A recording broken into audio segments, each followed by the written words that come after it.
तर शासनाच्या प्रत्येक पैशाचा हिशोब, शासनाच्या प्रत्येक पैशाचं दायित्व, शासनाच्या प्रत्येक पैशाची जबाबदारी ही महामंडळाचे अध्यक्ष म्हणून आपल्याकडे आहे. आणि मग 5050 बसेस कोणासाठी घेताय आपण? तर ओलेक्ट्रा कंपनीसाठी. ही ओलेक्ट्रा कंपनी स्वतः बस बनवते का? नाही बनवत. ते महाराष्ट्राची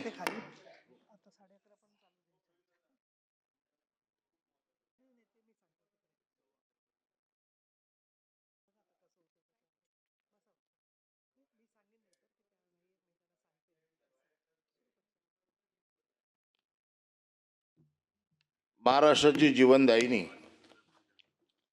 अशी ओळख असलेल्या महाराष्ट्र राज्य परिवहन मंडळाची आर्थिक दुरावस्था आणि त्या संदर्भातले सगळे हे विषय अर्धा तास चर्चेच्या निमित्ताने आज सभागृहात चर्चेला आलेत.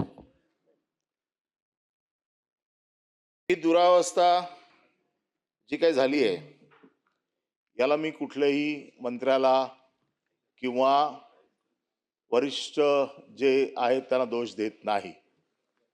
सुरुवातीलाच हे स्पष्ट करतो.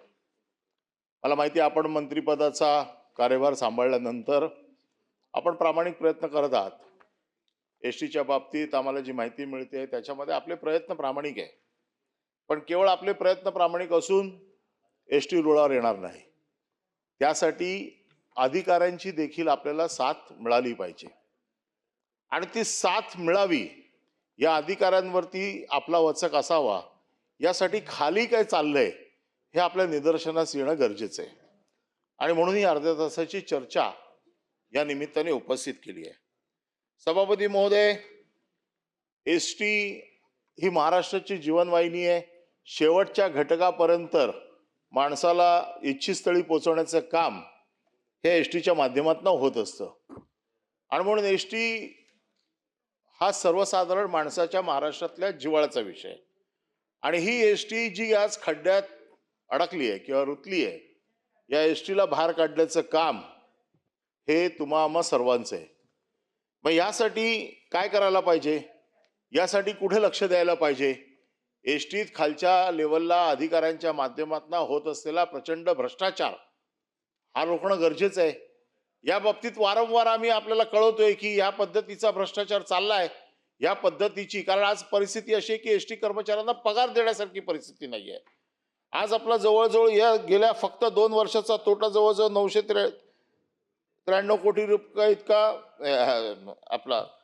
आपला जो संचित तोटा आहे, हा संचित तोटा जवळपास 10,962 कोटी रुपयाचा आपला संचित तोटा आतापर्यंत झालाय. आता एवढ्या मोठ्या तुटीतनं ही जर एसटी बाहेर काढायची असतील तर आपल्याला कडक उपाययोजना कराव्या लागतील, आपल्याला कडक धोरणं स्वीकारावे लागतील. पण आपण कडक धोरण स्वीकारल्यानंतर हे अधिकारी त्याला दाद देतील का, हा माझ्यासमोरचा प्रश्न आहे. आणि आजचा विषय हा चर्चेचा आहे. महामंडळाचे अध्यक्ष म्हणून आपली जबाबदारी आहे की ही एसटी पुन्हा रुळावर आणण्याची. परंतु मागच्या महाविकास आघाडीच्या सरकारमध्ये एसटी रुळावर आणण्याचा मी देखील प्रयत्न केला. परंतु राजकारणाच्या माध्यमातून एसटी कामगारांना भडकवून, एसटी कामगारांना शासकीय सेवेत घेण्याचं आमिष दाखवून 5 महिन्याचा संप घडवून आणला. आज एसटीचं एका दिवसाचं नुकसान म्हणजे एसटीच्या कर्करोगाची गाठ वाढण्यासारखं आहे.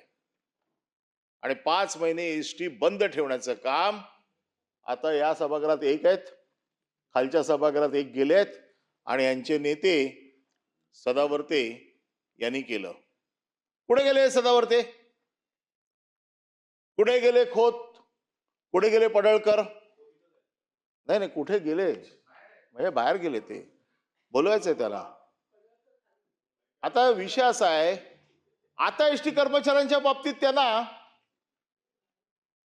कुठलं दुःख होत नाहीये.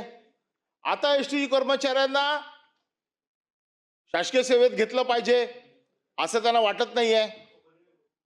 विरोधी सरकार असताना त्यांना असं वाटत होतं की नाही, एसटी कर्मचाऱ्यांना सरकारी सेवेमध्ये घेतलंच पाहिजे. आता त्यांची वाचा कुठे गेली? आता त्यांचा आवाज काय येत नाहीये?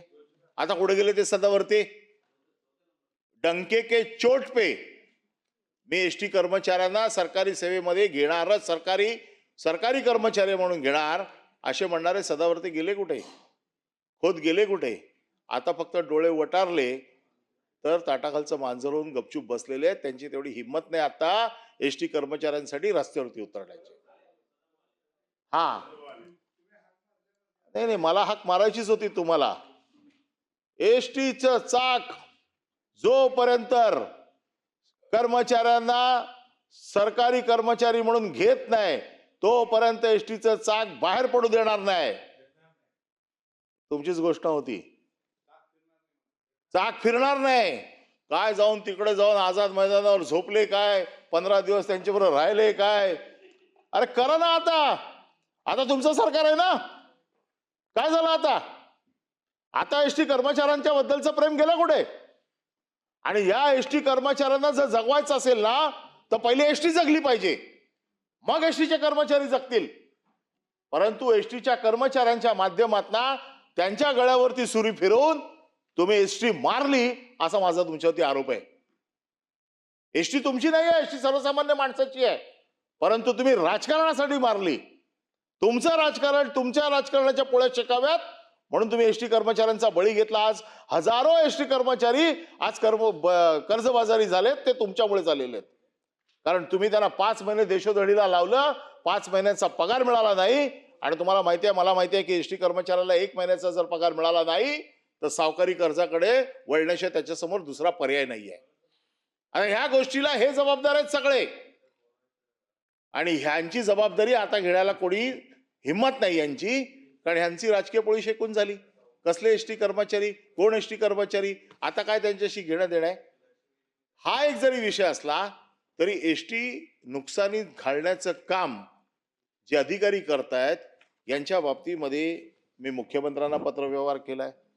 मी परिवहन मंत्र्यांकडे माझी कॉपी पोचली की नाही मला माहित नाही, पण मुख्यमंत्र्यांची कॉपी जी दिली होती त्याची एक प्रत परिवहन मंत्र्याकडे दिली होती. तरी देखील आज रेकॉर्डवरती सांगतो, कारण एसटी जगली पाहिजे ह्या मताचे ते आहेत. मग जगायची असेल तर एसटी साठी काय काय करायला पाहिजे? आज आपण एसटीचा पूर्ण पगार पण देऊ शकत नाहीये अशी परिस्थिती आहे. आपण फक्त निव्वळ पगार देतोय. मागच्या अधिवेशनामध्ये त्यांच्यावरती नामुष्की आली की प्रॉव्हिडंट फंडचे पैसे न भरल्यामुळे गुन्हा दाखल होऊ शकतो, अटक झालेली आहे. आणि प्रॉव्हिडंट फंडचा कायदा तर अतिशय स्पष्ट आहे, जर कामगारांचे पैसे कापले आणि ते भरले नाहीत तर गुन्हा दाखल होऊन जो कोण संचालक असेल किंवा जो कोण प्रमुख असेल त्याच्यावरती अटकेची कारवाई होऊ शकते. म्हणजे एसटी कर्मचाऱ्यांची आज पूर्ण पैसे देण्याची देखील आमची आर्थिक क्षमता आज नाहीये अशी परिस्थिती आहे. आणि असं असताना देखील आपण काय करतोय? एसटीच्या गाड्या, मी पण मंत्री होतो, मला माहिती आहे की काही गाड्या एसटीच्या जरूर कंत्राटी पद्धतीवर दिल्या पाहिजेत. त्याचं कारण असं आहे की काही रूट्स आपले जे असे आहेत की ज्या रूट्स वरती असं करणं आपल्याला बंधनकारक आहे, कारण गरजेचं आहे, कारण त्या गाड्या तुझ्याकडे परवडत नाही. परंतु एसटीचे कित्येक कर्मचारी, आज आपली स्वतःची कार्यशाळा आहे, आपण स्वतःच्या गाड्या बांधत नाहीये, आपण कंत्राटी गाड्या घेतोय. पण कंत्राटी गाड्या कुठल्या घ्यायच्या, कशा घ्यायच्या याचे देखील काही नियम आहेत, काही आहे. परंतु इकडे चाललंय काय? कंत्राटी गाड्या घेण्यासाठी अधिकाऱ्यांचं सिंडिकेट झालेलं आहे. या सिंडिकेटने 1310 बसेस खरेदी करण्याचा घाट घातला. त्या अधिवेशनामध्ये मी विषय काढला, त्यावेळेला तत्कालीन मुख्यमंत्र्यांनी सांगितलं याच्यामध्ये बिलकुल घोटाळा नाही आहे, हे सगळं बरोबर आहे, याच्यात काय चूक आहे, याच्यात या मंत्र्यांचा काही संबंध नव्हता. कारण ते यायच्या अगोदरच हा सगळा कार्यक्रम, जो काय कार्यकाल थोडा बहुत मिळाला होता, म्हणजे 2020 ओव्हर्स मध्ये जास्त रन काढून गेलेले अध्यक्ष होते ना, त्यांनी कार्यक्रम करून टाकला होता. आणि ह्या 1310 गाड्या ज्या वेळेला आम्ही सांगतोय, ओरडतोय की हे कार्टल करून जे महामंडळाचं 2000 कोटी रुपयाचं नुकसान होते हे थांबवा, परंतु नाही, आमचं सगळं बरोबर आहे. मग ज्या वेळेला सरकार बदललं, परत नवीन मुख्यमंत्री आले, मुख्यमंत्र्यांकडे ही फाईल गेली, त्यावेळेला मुख्यमंत्र्यांनी या सगळ्याची चौकशी केली आणि मुख्यमंत्र्यांना या लक्षात आलं की हा प्रचंड मोठ्या प्रमाणात घोटाळा आहे. आणि मग आत्ताच्या असलेल्या मुख्यमंत्र्यांनी त्याला पहिली स्थगिती दिली. त्याला पहिली स्थगिती दिली आणि नंतर हे कंत्राट रद्द केलं. म्हणजे हे जर मुख्यमंत्र्यांच्या निदर्शनास आलं नसतं आणि मुख्यमंत्र्यांनी हिंमत दाखवली नसती तर हा 2,000 कोटीचा घोटाळा हा पचणार होता. म्हणजे झालाच होता. फक्त केवळ आत्ताच्या मुख्यमंत्र्यांनी तो थांबवला म्हणून हे थांबवलं. या बाबतीत जे जबाबदार अधिकारी आहेत, मुख्यमंत्र्यांनी इकडे कबूल केलं होतं की जे जबाबदार अधिकारी आहेत या जबाबदार अधिकाऱ्यांवरती आम्ही कारवाई करू. मी गेले कित्येक दिवस त्याचा पाठपुरावा करतोय, परंतु आजपर्यंत कुठलाही या अधिकाऱ्यावरती चौकशी किंवा कारवाई झालेली नाही. मला या चर्चेच्या निमित्ताने पुन्हा एकदा मुख्यमंत्र्यांना आणि परिवहन मंत्र्यांना विचारायचं आहे की ज्या वेळेला मुख्यमंत्री स्वतः याच्यात म्हणतायत की याच्यात गडबड झालेली आहे आणि ही गडबड 2020 ओव्हर्स मध्ये झालेली आहे. 2020 ओव्हर्स मध्ये जे बसले होते त्यांनी पटापट पटापट पटापट मारले रन्स आणि मग कारवाई कोणावरती होणार? ज्या अधिकाऱ्यांनी कार्टल केलं 2,000 कोटीचा नुकसान एसटीला परवडणारं नाहीये. एसटी अशीच खडखडते, हॉर्न सोडून बाकी पूर्ण एसटी वाजते, फक्त तिचा हॉर्न वाजत नाहीये. अशा एसटीला 2,000 कोटीचा खड्डा, 2,000 कोटीचं नुकसान परवडणार आहे का? आणि या बाबतीत आपण मुख्यमंत्र्यांनी कबूल केलेलं आहे त्या चौकशीचं काय झालं याचं उत्तर आम्हाला अपेक्षित आहे. हे झालं. त्याच्यामध्ये तर नावच दिली होती आम्ही की याला कोण कोण जबाबदार आहे. याला जबाबदार डॉक्टर माधव कुसेकर उपाध्यक्ष व्यवस्थापकीय संचालक, गिरीश देशमुख वित्तीय सल्लागार व मुख्य लेखा अधिकारी, नितीन मैन प्रभारी महाव्यवस्थापक वाहतूक, नंदकुमार कोलारकर प्रभारी महाव्यवस्थापक अभियांत्रिकी. या सगळ्यांचं एक कार्टल होता. यांची चौकशी झाली का? तुम्ही करा चौकशी. नसेल तर सांगा की हे कोणीच चोरी केलेली नाहीये, या लोकांनी कार्टल केलं नाहीये. मग एक तर मुख्यमंत्री खोटं ठरतील किंवा मुख्यमंत्रींनी जो काय आक्षेप घेतलेला आहे, मुख्यमंत्र्यांनी ज्या कारणास्तव टेंडर रद्द केलंय याचा काय तो एकदा दूध का दूध पाणी का पाणी होऊ जाऊ देत ना. तुम्ही आमच्याकडे इथे या सभागृहामध्ये, हे सभागृहाचं महत्व आहे. आज ते त्याच्या गट नेत्यांच्या बैठकीत हा विषय होणारच आहे. या सभागृहाला काय महत्व आहे की नाही? या सभागृहात जो प्रश्न विचारला जातो, ज्या वेळेला मुख्यमंत्री त्याचं उत्तर देतात आणि मुख्यमंत्री मान्य करतात भ्रष्टाचार झालाय, ते अधिकारी अजूनही सैल सोडलेत, त्या अधिकाऱ्यांवर आजही कुठली कारवाई नाहीये. मग कशाला मुख्यमंत्र्यांच्या या उत्तराकडे महाराष्ट्राच्या जनतेने आशेने बघायचं नाही? मुख्यमंत्र्यांनी एकदा सांगितलंय 100% यांच्यावरती कारवाई होईल किंवा कारवाई होणार नाही. आमचं असं म्हणणं नाहीये की अगोदरच कारवाई करा म्हणून. आमचं म्हणणं असं आहे की चौकशी केली. मुख्यमंत्र्यांना ज्यावेळेला वाटलं की याच्यात भ्रष्टाचार झालेला आहे, गडबड झालाय, म्हणून तर टेंडर रद्द केलं. आणि जर सगळंच जर बरोबर होतं तर टेंडर रद्द करायचं कारण काय होतं? आणि मग जर टेंडर रद्द केलंय तर त्याला कोणाला तरी जबाबदार धरायला पाहिजे. आणि तुम्ही जर आज हे जबाबदार धरलं नाही तर तुमची एसटी परत कधीच रुळावर येणार नाही, मी तुम्हाला आत्ताच सांगतो. हीच वेळ आहे मंत्री साहेब तुम्हाला तुमचा दरारा दाखवायची. हीच वेळ आहे यांना वेसण घालायची. कारण पहिल्या स्ट्रोक मध्येच मुख्यमंत्र्यांनी त्यांना चाप लावलेला आहे. हा चाप सैल होऊ देऊ नका. हा चाप जर सैल झाला तर कोणी तुमचं ऐकणार नाही, कोणी तुम्हाला बदणार नाही, कोणी तुम्हाला दबणार नाही. आणि हे 2 अधिकारी मैंद व कोलारकर हे उपमहाव्यवस्थापक दर्जाचे अधिकारी आहेत, शासकीय आहेत. गमतीचा भाग म्हणजे महामंडळाचे सुरक्षा दक्षता खाते अशी चौकशी करते. त्यांचं इंटरनल व्हिजिलन्स जो आहे, या व्हिजिलन्सचे प्रमुख तेच आहेत. काय चौकशी करणार? जो म्हणजे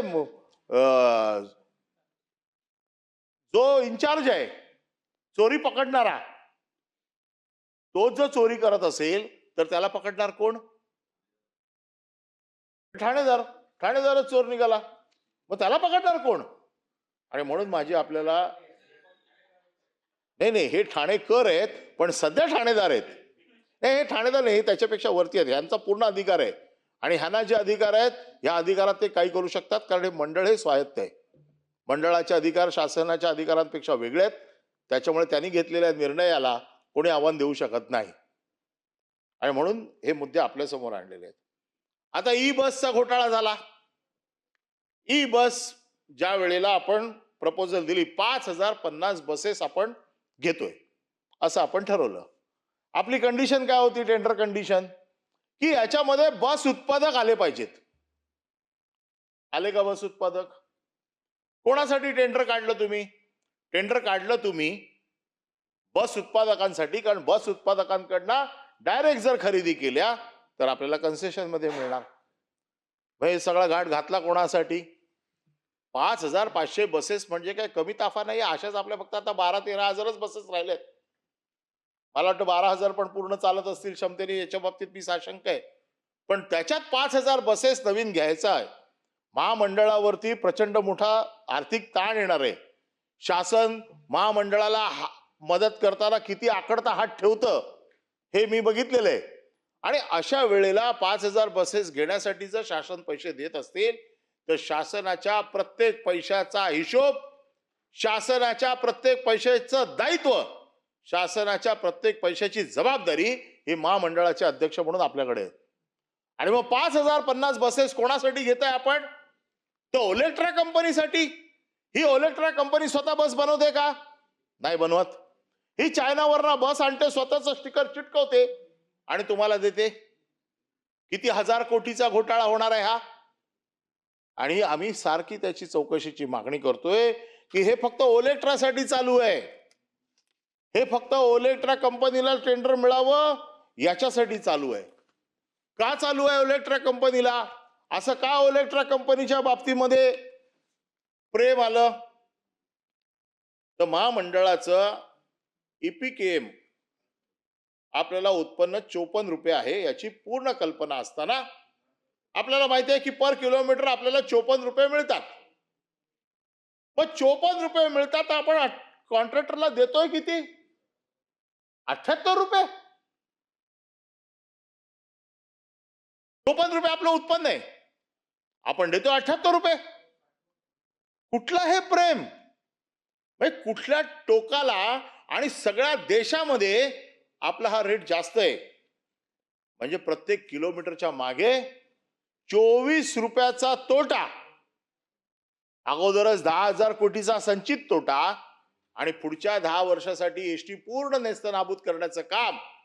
म्हणजे पुढच्या 5 वर्षामध्ये एसटी नावाचा प्रकार महाराष्ट्रात होता हे आपल्या मुलांना आपल्याला सांगावं लागेल. कारण प्रत्येक किलोमीटरला 24 रुपये नुकसानीत घालतात एसटी. प्रत्येक किलोमीटरला 24 रुपये जर नुकसानीत गेली, काय ही एसटी उभारी घेणार? कशी घेणार? याला जबाबदार कोण? याला कोणतरी विचारणार आहे की नाही? आणि ह्या बसेस कुठे धावणार आहेत? चांगल्या रूटवर नाही धावायच्यात. या रूटवरती सगळ्या, ज्या रूटला कोण विचारत नाही, ज्या रूटला म्हणजे कदाचित तुम्हाला पॅसेंजर नाही मिळाले, तुम्हाला ही सगळी व्यवस्था करायची आहे. त्याच्यामध्ये त्यांच्या चार्जिंगची व्यवस्था करायची आहे. जिथे चार्जिंग अवेलेबल नाही अशा रूटला पण जातील. आणि 200 किलोमीटर चालवता येईल अशी आपली साधारण चार्जिंगची आजच्या तारखेला परिस्थिती आहे. तरी देखील 400 किलोमीटरचे 78 रुपये द्यायची हमी आपण त्यांना दिलेली आहे. 200 किलोमीटरची आपली क्षमता आहे चार्जिंगची. आपण त्यांना देतोय किती? 400 किलोमीटर पर बस आपण 78 रुपयाच्या हिशोबाने देतोय. सरनाईक साहेब, आपल्याकडनं अपेक्षा आहे. हे काय चाललंय? 78 रुपये आपण त्यांना देतोय जिथे आपलं उत्पन्न 54 रुपये आहे. 200 किलोमीटर चालेल की नाही आपल्याला गॅरंटी नाही. आता तुमच्या गाव खेड्यामध्ये समजा मी पाठवली तिकडे कुठेतरी एसटी, तिथे चार्जिंगची व्यवस्था वेगळी नसेल, गाडी उभी राहिली तरी तुम्हाला 78 रुपयाच्या हिशोबाने 400 किलोमीटरचे पैसे द्यायचे. हे कॉन्ट्रॅक्ट मध्ये आहे. कोण तपासतंय कॉन्ट्रॅक्ट? कोण अधिकारी आहेत हे ज्यांनी या गोष्टी मान्य केल्या? कशाच्या आधारावरती केल्या? तुमची काही इंटरनल ऑडिटची टीम आहे की नाही? हे कोण तुम्हाला सांगत नाहीत की हे नुकसानीचे धंदे करू नका म्हणून? हे नुकसानीचे धंदे तुम्ही जाणून बुजून करताय. एसटी तुम्ही स्वतःहून खड्ड्यात घालताय. 78 रुपये देऊन तुम्ही पूर्णपणे एसटीचा बंदोबस्त केलाय 22 किलोमीटर साठी. म्हणजे कसं आहे, प्रत्येक बस जर 200 किलोमीटर धावली तर महामंडळाला 4,800 रुपये पदरचे भरावे लागतील. त्याशिवाय न धावताही 22 किलोमीटरसाठी 15,600 इतका भुर्दंड द्यावा लागेल. हे आकडे मी कुठून घेतलेत? हे आकडे मी त्यांच्या कॉन्ट्रॅक्ट मधनच घेतलेले आहेत. त्याच्यामुळे या आकड्याला काय आव्हान द्यायचा काय प्रश्न नाही. नाही तर प्रत्येक गोष्टीत आजकाल डेमो द्यावा लागतो, पुरावे द्या. असं आहे, जर एका बस मागे जर आपल्याला 20,400 रुपयाचं जर नुकसान होत असेल तर साहेब आपली इष्टी कशी येणार? जसं मी काल प्रवीण दरेकरांच्या बाबतीत सांगितलं, खूप बिचारे मेहनत करतायत स्वयंविकासासाठी, पण हे झारीतले शुक्राचार्यांचे डोळे जोपर्यंत तुम्ही फोडत नाहीत, हे जोपर्यंत तुम्ही उडवत नाहीत, तोपर्यंत हे जे काय पाणी जे आहे ना तुम्ही भरताय ना शासनाचं, त्या झारीतनं बाहेर येणार नाही. सन्माननीय सदस्य अनिल परब साहेब, आपण खूप चांगलं बोलतायत, पण थोडंसं पॉइंटेड मुद्दे मांडा. इतरही आता हे लोकांनी बोला. भ्रष्टाचाराचे मुद्दे कसले आहेत? याला Pointed पॉइंटेड मुद्दे मांडा म्हणायचे आपले. नाही, याला आपल्या विधानसभेच्या भाषेत कुठला मुद्दा म्हणायचा? अर्ध्या तासाची चर्चा याच्यासाठीच लावलेली आहे. त्याचं कारण असं आहे की अर्ध्या तासाची चर्चा जेव्हा तुम्हाला सविस्तर बोलायचं असतं, जेव्हा तुम्हाला दुसरं आयुध उपलब्ध नसतं, जी परिषदेच्या किंवा विधानसभेच्या 13 आयुधांमधलं जे शस्त्रधारी आहे, ज्याला बोला चांगलं आपण. टोक आहे, सन्माननीय सदस्य आपण बोला. ज्याला टोक आहे, असं हे आयुध आहे. आणि मी रणांगणातला सैनिक असल्यामुळे कुठलं शस्त्र कधी वापरायचं माझ्या अनुभवावरनं मला माहिती आहे, म्हणून ही अर्ध्या तासाची चर्चा लावली आहे. कारण 2.5 तासाच्या चर्चा ह्याच्यासाठी मंजूर होणार नाही, म्हणून ही अर्ध्या तासाची चर्चा लावली आहे. तेव्हा कृपया मला कुठल्याही गोष्टी सांगायच्या अगोदर जरा खाली बसलेल्यांना विचारा की हे करता येतं का.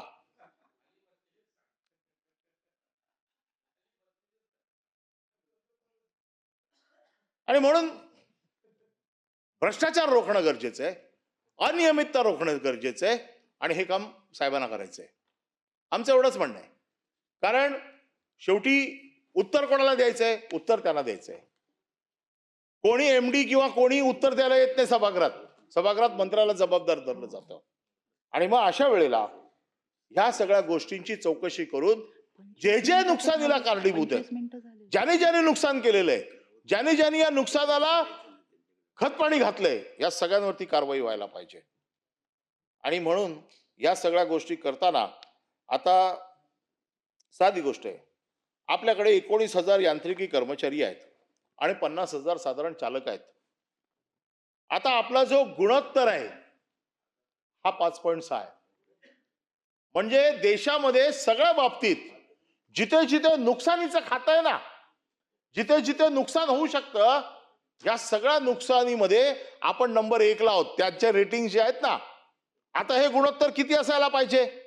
तुम्ही गुजरातचं काढा, तुम्ही मध्य प्रदेशचं काढा, तुम्ही दिल्लीचं काढा, तुम्ही बँगलोरला जाऊन आला होतात, बँगलोरचं काढा, बँगलोरचे बस स्फोट कसे आहेत ते तुम्ही बघितलेले आहेत. तुमचा उद्देश खूप चांगला आहे की बस स्फोट चांगले झाले पाहिजेत, लोकांना सर्व्हिस झाली पाहिजे चांगली. परंतु हे करत असताना म्हणजे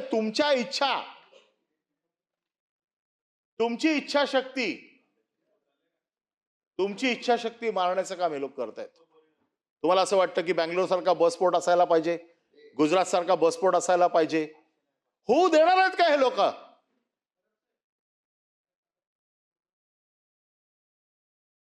मला काय, मी 10 मिनिटात संपवीन.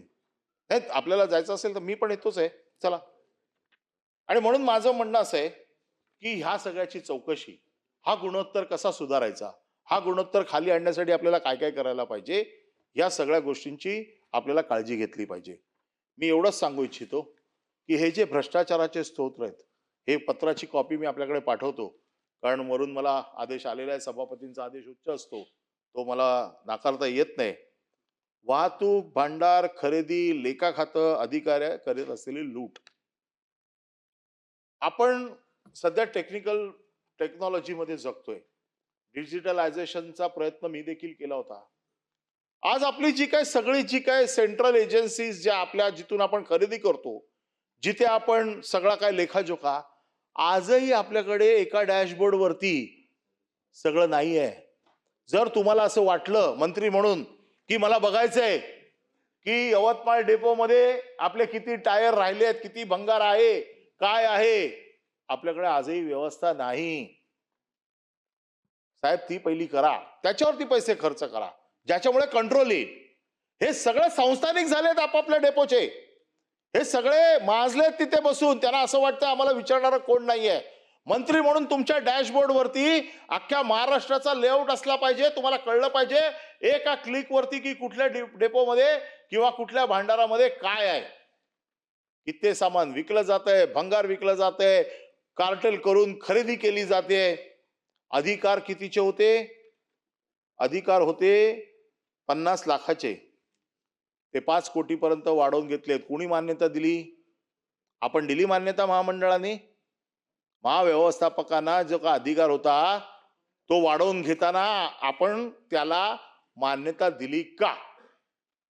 आणि जर अशी मान्यता दिली नसेल तर अधिकाराचं उल्लंघन आहे की नाही हे देखील आपण मला सांगावं. आणि मग त्या खात्याचे जे कोण आहेत या भांडार अधिकाऱ्यांच्या अनिर्बंध भ्रष्टाचारामुळे त्या खात्याचे तत्कालीन महाव्यवस्थापक वैभव वाकडे यांच्या विरुद्ध भ्रष्टाचाराच्या तक्रारीची व छत्रपती संभाजीनगर वरिष्ठ भांडार अधिकारी श्रीमती प्रियदर्शनी वाघ यांची बेहिशोबी मालमत्ता प्रकरणी लाचलुचपत खात्याकडनं उघड चौकशी सुरू झालेली आहे. आरोप काय त्यांच्यावरती? म्हणजे हे तर मी आरोप कामगारांकडनं ऐकलेत की ते दोघे पैसे घेतात. जे 2 अधिकाऱ्यांवरती उघड चौकशी चालू आहे. आणि बाई काय घेतात? सोनं. आता काय करायचं? हे सगळे अधिक म्हणजे कामगारांचे आरोप आहेत, संघटनांचे आरोप आहेत. आणि ते लोक सांगतात आम्हाला चौकशीला बोलवा, आम्ही सांगतो. तुम्ही चौकशीला बोलवा तर खरं आम्हाला, परंतु कोणी त्याची दाद घेत नाही.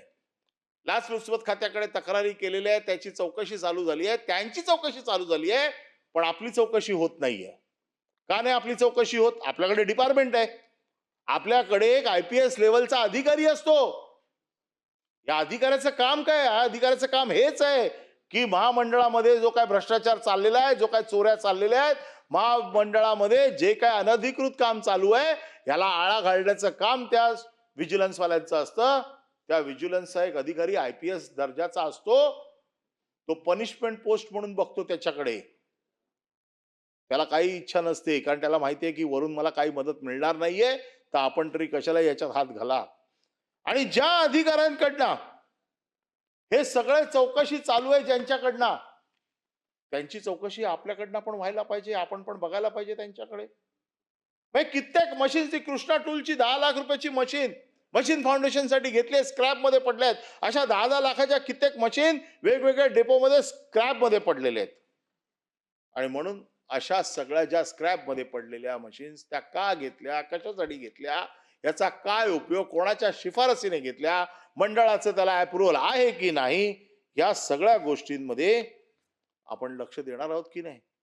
वेगवेगळ्या वेळेला विधानसभेमध्ये, विधान परिषदेमध्ये हे प्रश्न येतात.